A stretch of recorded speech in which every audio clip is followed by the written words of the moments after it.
Good afternoon, everyone. It is Thursday. Yes, Thursday afternoon. And I thought I would bring a quick tip to you based on some comments that have been made to me in this last week. I was actually in the hospital for 5 days and I got out yesterday. And one of the things that several of the different people, people that were wheeling me places, or the nurses, or some of people kept saying to me, "You have such a great attitude," or "You're staying so positive." And it kind of struck me because I was like, well, why wouldn't you stay positive? What's the point of being negative or downer or, getting caught up in being dismal? And so it made me think to the greater world, and of course to the presenting world as a presentation coach, that in this very divisive world that we're living in right now, and everything seems really topsy turvy, and how do you stay positive? Or when things start to go south or start to go negative, how can you stay positive? And particularly for presenters, this can rear its ugly head during that Q&A section that many presenters put at the very end of their presentation, which I don't recommend you necessarily do unless I do this virtually sometimes at the very end of the time of the virtual presentation. I'll say, I can stay on for 10 more minutes if you have a specific question that I haven't answered. That way, just the people that have a question and we can have a dialogue versus doing it in front of everyone, because you get to control the end of your message if you take questions along the way and then end the presentation the way you want to, with the thoughts that you want to have in the minds of your audience. For presenters that say, okay, now let's open it up to questions, or sometimes whoever is running the event will kind of come in and take the mic and say, okay, now our speaker's going to answer some questions. And maybe you didn't negotiate that ahead of time. That's happened if you don't really advocate for yourself, which advocacy is next week's topic. But for the presentation side and the positivity side, you can get a question that brings you down. You can get a question that is very negative or turns what you said into something that could very easily be perceived as negative. And what do you do in those situations? Well, I'm sure it's happened to all of you presenters out there. And what I would suggest is instead of becoming defensive, which is the first thing that will happen is we become defensive. That's not what I meant. But stay open physically and keep a smile on your face. Be pleasant. Ground your feet into the earth beneath you, into the stage or wherever it is that you're presenting. Stay stable. Don't go off onto one side or the other, because as you know, that makes you unstable and then people can push you over, and you don't want to be bowled over by this question. Restate the question. What I heard you say, or what I think you're asking, is XYZ.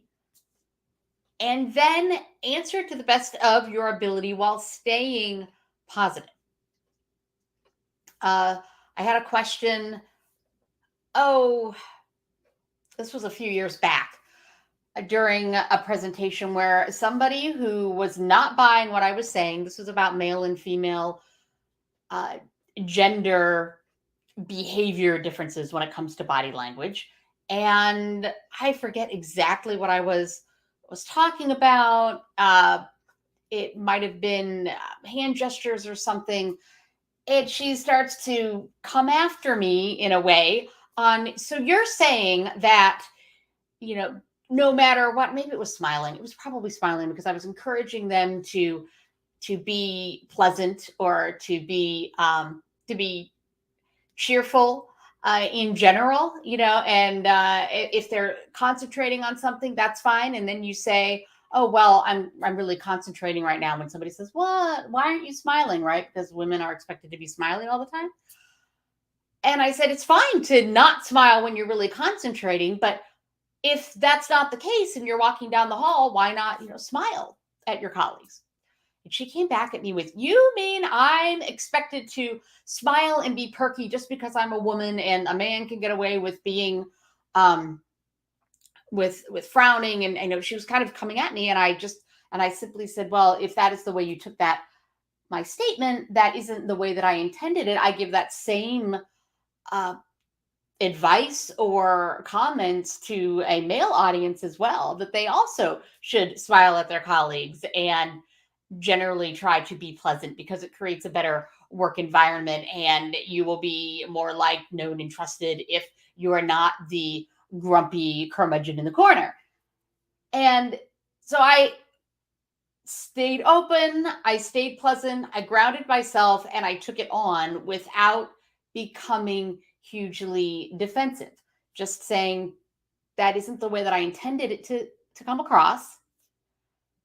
I didn't apologize. No, I'm sorry if it did. No, you don't need to apologize.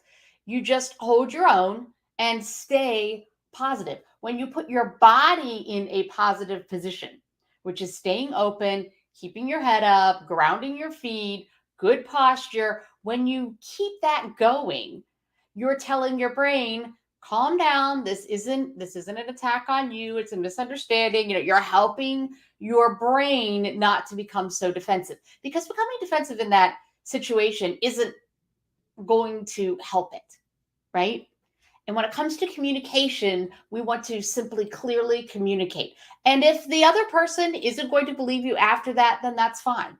And you can even say, well, then we'll have to agree to disagree. Right? And again, end it with a smile. We'll have to agree to disagree. Particularly when you are the presenter and you don't necessarily have to work with that person outside of that presentation. If you're working with them day in and day out, you may have to have more conversations with them.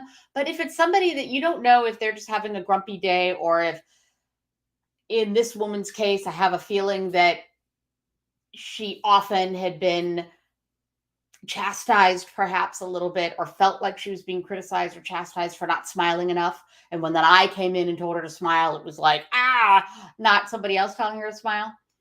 And I'm going to give her that benefit of the doubt. The same thing when I was in the hospital. These nurses that are, I had that tube, the NG tube thing stuck up my nose and down my throat and into the stomach. And it's horrible experience. I hope it never happens to you. But the nurses don't want to do that. And they kept saying, oh, I'm so sorry. This is like the thing that I hate to do the most. I was like, don't worry about it. It was ordered. You have to do it.